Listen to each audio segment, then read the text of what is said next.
Hey guys, Anthony 4x4 Diesel. We're doing a vehicle inspection.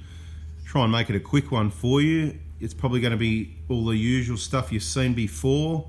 We've got a 2012 with 230,000 Ks. It's a 150 Prado, right? 230,000 Ks.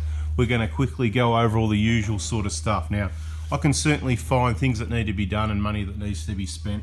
You can't have original suspension at 230,000 Ks. Well, apparently you can. You can see that it's not an off-roader, no damage to the bash plates. Therefore, we know a lot of things are going to be really original and typical. Because the suspension hasn't been upgraded and changed when it should have been, it's probably going to have the lower control arm bushes split. Let's get in there and have a quick look. Like I said, it's typical, isn't it? Right? You can see the split starting from that in round to about there. And there's a little bit of twist on it, but you know, it's not too bad. It's because it's up on the hoist at the moment. That's about 30 to 40% split. We're going to see a mirror image over this side usually. Yep, you can see on the inside edge there. It's coming in about 30%. Not too bad. It's, you know, start saving, but these could be good for a year or two or three. They could be good for ages yet. The front bush still looking pretty good. It's got a bit of twist on it. It's up on the hoist, but that's pretty good considering, all right, considering the suspension hasn't been changed. If there was a 2-inch lift and some heavy duty springs put in, that stops the bouncing up and down movement as much, because these are softer springs. The shockers are old and fogged, right? They're worn, they're not doing the job. They bounce around a lot more, which is putting more twist on these bushes. So to be quite honest, I'd be doing the suspension before I'd be worrying about these arms. I'm not worried about these arms. I don't want anybody to replace these bushes or arms. You know, roadworthy, they might pick them. This is not unroadworthy. This is not dangerous. These are not going anywhere anytime. Okay, so roadworthy, schmoadworthy, you know what I mean? Like, that's up to the tester and their training and whatever. It's the old common sense, mate. There's not much of it left. Some people have got about 20% of people have got some common sense, and I reckon there's probably, what, 2, 3 or 5% that have got a lot. So I'm trying to bring back common sense, people. Think for yourselves. Don't believe everything that somebody said, what, because they were trained by a Vic Roads test, whatever, you know. What, this is unroadworthy, right? That's not unroadworthy. That's beautiful, even when that bush is completely chopped out, right? So even when that is completely chopped out, the arm can't go anywhere. It's still not dangerous. See, that's steel going around. There's a bolt through the middle. At no point is that dangerous, okay? Now, I've seen them completely chopped out. And I said, mate, have you noticed, does this drive really bad or what? And they say, no, it seems all right to me. So obviously they're not as fussy as some of us are, but the point is it can't be that dangerous if someone can't even notice. So while it's like that, it's far from dangerous. Okay, we've covered that. I spent a bit of time on that because that's about all we're going to see. We're going to see the usual sweat on the rack boots, aren't we? Yeah, don't worry about that. You know, a lot of people used to ask about that. Yeah, you're starting to see that's the typical, right?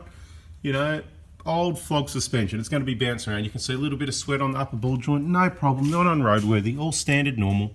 Drive shafts, these ones happen to be bone dry. The 150 boots and clips might be a little bit better and more tightly fitted than the 120s. When the 120s get to this sort of code, you start to see a little bit of grease getting past those clamps. So these boots, really awesome drive shafts. You don't need to touch them, okay? If they don't break, don't fix it. Anthony says leave it alone. So that's what you do, leave it alone. Now, let's get further down under the vehicle. What's next, guys? All right, we just want to look at that starter motor. Looks good, no oil or anything leak. No oil, no leaks, nothing coming down that plug, that oil leak, no problem. If it ain't broke, don't fix it. When it starts weeping, that's when you change the O-ring.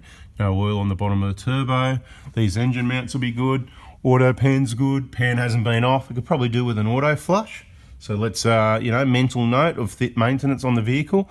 Automatic transmission, very expensive item. What protects it? The oil is the lifeblood, so we want to get that out, all right? Yeah, we're going to come to here and have a look at this the good old supposed oil leak that people don't watch enough videos and they don't even understand that there's not meant to be oil, right? So, you know, when I demonstrate something sometimes, you know, the cheapest oil leak fix that works, it's just to show you how, the RTV is awesome stuff. Some people ask questions like, how long does it last? It lasts forever, mate. The stuff's awesome, right? But try and figure it out, right? So this is where you supposedly reckon the grease is flicking off, but it's dry at this, it's grease, but dirt and it's dry. But round here, you sort of see what looks like oil, and it's not coming from anywhere there, anywhere further up, anywhere behind. It's coming from right there. But then we pull the transfer case out and it's bone dry. I don't get it. But like I've kept saying, this is not a leak. This is not anything to worry about. This is degreaser, wash it and don't worry about it. But if you want it to look bone dry and neat, people have done it and they put their RTV along there. You can do it as neatly. You can tape it up. You can clean it.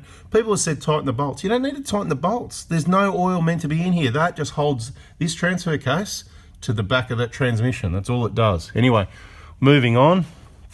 It's had plenty of grease there. Heaps of it, right? There's no oil or drippy stuff going on here. So it can't be oil from the grease. If it's not there where there's heaps of grease, here there's not as much grease, but there's oil. So, look, it must, I've got to tell you, as dry as it was taking that, that's how minor the leak is. You pull the case out, you can't even see a trace of oil.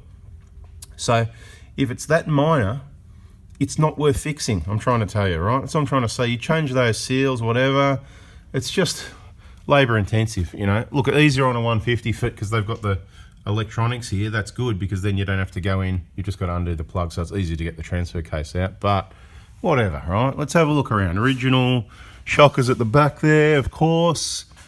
Should have a look at the brakes. Oh, they look like they've got full brake pads at the back, heaps of brake pads. That's good, so it doesn't need brakes. Fuel filler hose on the 150s, as I said, we don't see problems with those ones. If it ain't broke, don't fix it. You don't need to touch it if you got a 150. The petrol, the V6 150s, guys, if you own one, please check those fuel hoses. Give them a squeeze and a wobble every now and then. And if you find any that are really hard, cracked, broken and you need to replace it, please let us know because we want to provide some feedback for everybody else. These upper trailing arms, you know, it's just a bit of flexing. There's nothing wrong with that. We need to sort of have a look up each end as well. Nothing wrong with that, right? It all looks pretty good. Of course, tyres are an important one. You know, they're about half worn. All right, tyre pressures. This is just a quick look over the main things. We're going to check a lot of other components, but we're not going to talk about it with you until we start to see at least some or any problems with things. There's nothing to see under this vehicle, right? I don't know what I've missed. It's too good. It's only done 230,000 Ks, you know. Remember, as I said in other videos, remember, it wasn't that long ago that people would have a vehicle that it got to 80,000 Ks and they'd go, oh, it's getting a bit long in the tooth, it's time to get rid of it. Now we're looking at vehicles with 230,000 kilometres. It's had bugger all work done. Hasn't had the injectors changed, hasn't had the suspension changed. It's bone dry, hasn't got oil leak. It's probably even missed a few services here or there.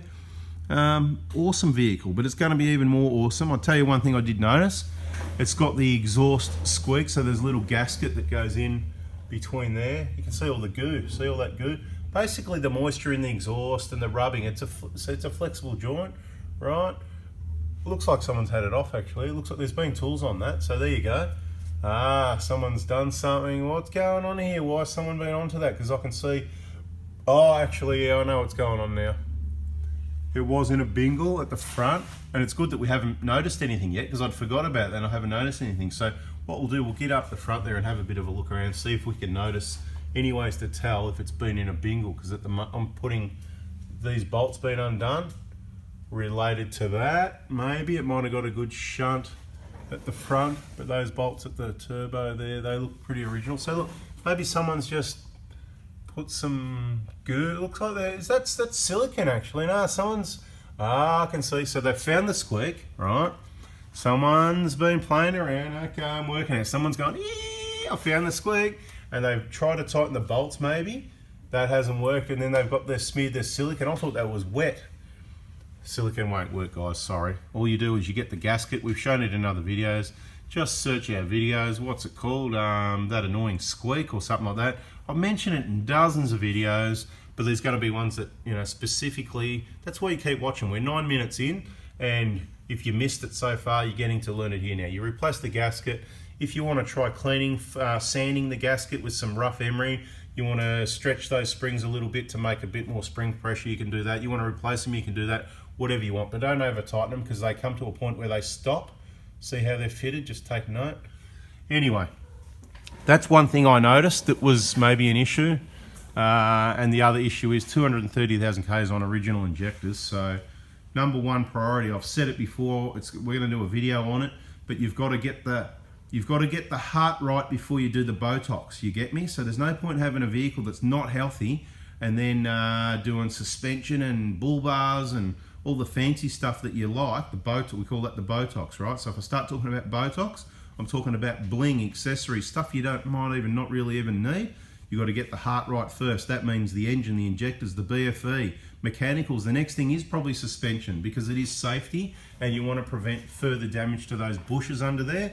And you know what? These might still be there in 10 years if you look after them and you've got the suspension set up right and you're careful over speed humps and stuff like that, instead of racing around, hard on the gas, hard on the brakes. It's all how you drive is going to be what protects these bushes, right? I've got to tell you, that's the truth. The suspension helps, but how you treat these bushes is how long they're going to last for you. These arms with bushes in them, $1,000 each, right? So you decide how hard you want to go over the speed humps, how often you want to spend a couple of grand getting all that replaced. And of course you can get cheaper options, but you know, poor man pays twice. Anyway guys, that's the underneath inspection for now. We'll call it a video. Thanks for watching. Please hit the like button if you learnt something, and subscribe, turn the bell on so you don't miss the next important bit of info in the million piece jigsaw puzzle. Thanks for watching guys. See ya.